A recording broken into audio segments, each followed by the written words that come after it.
रावण ने साधु का भेष क्यों बनाया था माता सीता को हरने के लिए, तो आइए जानते हैं। इस वीडियो में हम आप लोगों को बताएंगे कि रामायण कथा में जो रावण था तो उसने जब माता सीता का हरण करने के लिए गया तो उसने साधु का ही भेष क्यों बनाया था। और वो तो बहुत शक्तिशाली था, फिर भी वो राम का भी भेष बना सकता था और रावण अपने खुद भेष में भी जा सकता था। तो इस वीडियो में हम आप लोगों को यही बताएंगे। तो किसी ने पूछा रावण से कि तुम जब माता सीता का हरण करने के लिए गए तो रावण का भेष क्यों बनाकर गए थे। तब रावण ने उन्हें जवाब दिया। तो रावण ने कहा, जब मैं वहाँ पर पहुँचा जहाँ पर सीता थी तो मैंने सबसे पहले श्री राम का रूप बनाया, राम का भेष बनाया, तो मुझे दुनिया भर की सारी स्त्री जो थी वो अपनी माता समान लगी। और फिर मैंने एक इंसान का भेष बनाया, तब मुझे माता सीता लक्ष्मी जी का अवतार लगी। और फिर जब मैं अपने खुद भेष में जाने का प्रयास किया, मुझे ऐसा लगा कि मैं कोई पाप करने जा रहा हूँ, इसलिए मैं साधु का जब भेष बनाकर मैं तैयार हुआ, तब मुझे साधु के भेष में ये बताना था लोगों को और दुनिया को ये बताना था कि साधु का भेष एक ऐसा भेष है कि साधु कुछ भी कर सकता है और कोई भी कार्य हो वो भी कर सकता है, चाहे गलत हो या सही हो या अधर्म हो या धर्म हो, कोई भी कार्य हो वो साधु कर सकता है। इसलिए मैंने एक ब्राह्मण साधु का भेष बनाकर माता सीता का हरण किया और उन्हें ले जाकर अपने अशोक वाटिका में रख दिया। और जब हरण करके मैं चला तब मैं अपने असली रूप में आ गया। और वहाँ पर जब मैं सीता का हरण करने गया तो लक्ष्मण ने एक लक्ष्मण रेखा खींची हुई थी जिसमें कोई इंसान प्रवेश नहीं कर सकता था। तो मुझे इसी कारण मुझे साधु का भेष बनाकर वहाँ पर भिक्षा मांगने के लिए जाना पड़ा। और मैं साधु का भेष नहीं बनाता तो सीता जो थी उस लक्ष्मण रेखा से बाहर नहीं आती, कभी नहीं आती। और जब मैंने एक साधु ब्राह्मण का भेष बनाया तो उसे ये लगा कि अगर मैं इसे भिक्षा नहीं दूंगी तो मुझे पाप लगेगा। और साधु या फकीर कोई भी हो, अगर आपके द्वार पर आता है और उसे निराश करके आप लोग वापस भेजते हैं तो वो एक भगवान का अपमान होता है। इस कारण मैंने एक साधु का भेष बनाया था और साधु का भेष बनाने के बाद मैं सीता का हरण करने गया था। नमस्कार दोस्तों, स्वागत है हमारे एक और न्यू ब्लॉग में। अगर वीडियो अच्छा लगा हो तो एक लाइक करें, चैनल पर पहली बार आए हैं तो चैनल को सब्सक्राइब करें ताकि रामायण कथा की अनसुनी कहानी हम आप तक सबसे पहले लाते रहेंगे। और जैसे ही आप मेरा चैनल ओपन करेंगे या यूट्यूब ओपन करेंगे तैसे ही मेरी वीडियो आप तक सबसे पहले आ जाएगी। तो चैनल को सब्सक्राइब जरूर करें, लाइक करें या ना करें आपकी मर्जी, और कमेंट में जय श्री राम जरूर लिखें। ये है एक किसान और भगवान की। तो आइए आज हम आप लोगों को बताएंगे कि किसान की कैसे मदद करने के लिए आए थे भगवान ज़मीन पर। तो वीडियो को लास्ट तक ज़रूर देखें। एक गांव में दो आदमी थे, एक किसान था और एक उसका भाई था। तो वो किसान जो था, दो भाई जो थे, तो एक भाई जो था वो बहुत होशियार था और एक भाई जो दूसरा वाला था वो कुछ हल्का दिमाग का था और वो अब भगवान की पूजा ज़्यादा से ज़्यादा करता था। इस कारण वो पहला भाई जो होशियार भाई था वो उस पर क्रोध करता था और उससे गुस्सा रहता था। एक बार कहने लगा कि तुम अपना देखो और मैं अपना देखता हूँ, तुम कोई काम धंधा नहीं करते तो तुम अपने हिस्से की ज़मीन लो और तुम खुद खेती बाड़ी करो और मुझे अलग रहने दो। तो ये बात कहकर उसने अपने भाई को अलग कर दिया। छोटे भाई को अलग किया तो उसको अपना बंजर वाला खेत दिया जिसमें कोई अनाज होता नहीं था, और जो अच्छी ज़मीन थी उसको अपने पास रख लिया। तो जब बंजर वाली ज़मीन उसको दिया तो वो अब उसमें करे क्या, जब उसमें हल ले जाता, बैल और हल ले जाता, तो उसके पास एक बैल था और अपना एक बैल था और एक खुद उसमें मचता था। तब वो खेत को जोतता था, लेकिन वो इतनी ताकत उसमें नहीं थी कि वो खुद खेत जोत सके, लेकिन वो भगवान की पूजा अक्सर करता रहता था। तब एक बार उसने भगवान से कहा कि मेरी मदद करो।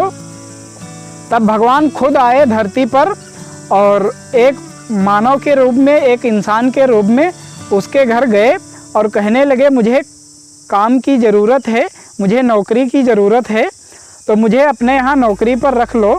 तो उस किसान ने कहा, मेरे पास तो खाने के लिए कुछ नहीं है और मैं तुम्हें नौकरी पर कैसे रख लूँ। तो भगवान ने कहा, ठीक है, मुझे आप नौकरी पर रख लेना और एक वक्त की रोटी खिला देना। तो किसान ने कहा, ठीक है, और मैं तुम्हारे खेत में खूब काम करूँगा।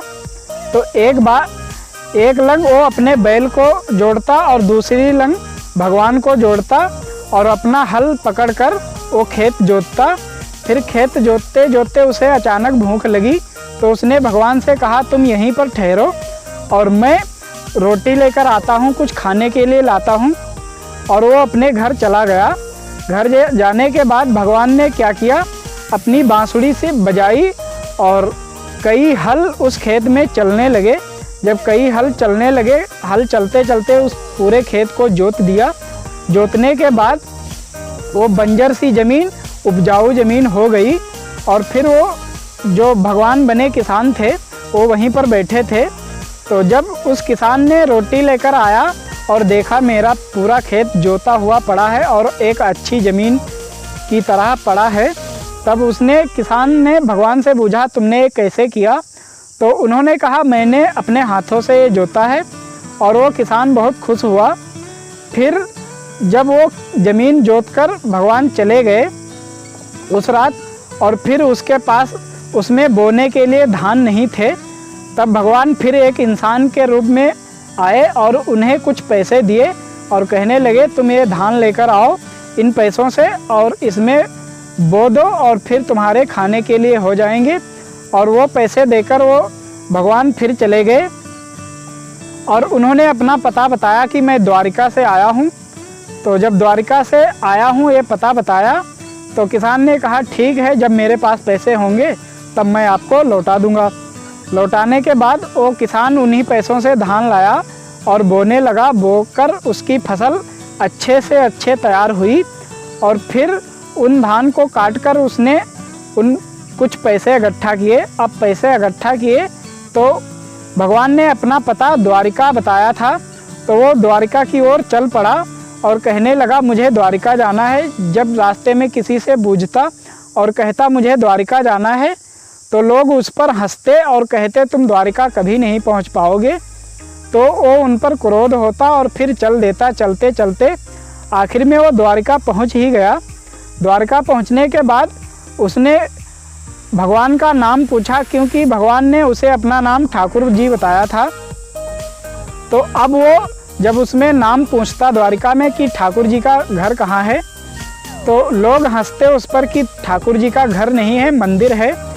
और द्वारिका में भगवान श्री कृष्ण को ठाकुर जी कहते थे।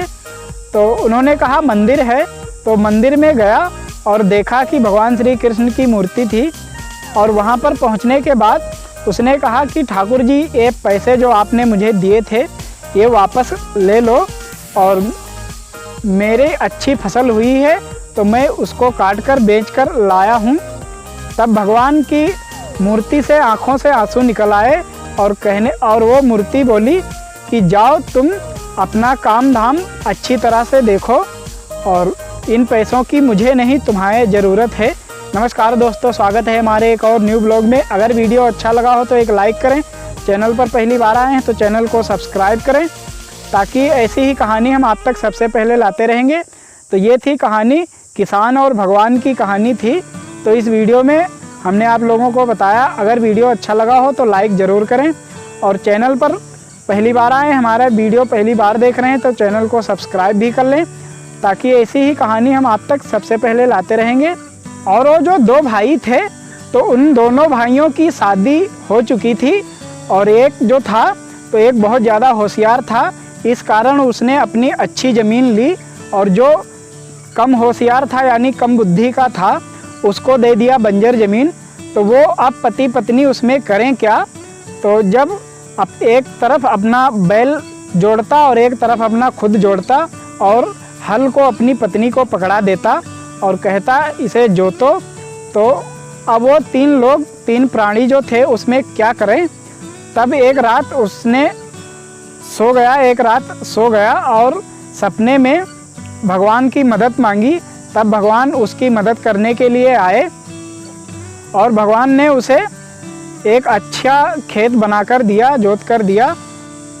रावण ने साधु का ही भेष क्यों बनाया था सीता जी को हरने के लिए? तो आइए जानते हैं, इस वीडियो में हम आप लोगों को बताएंगे कि रामायण में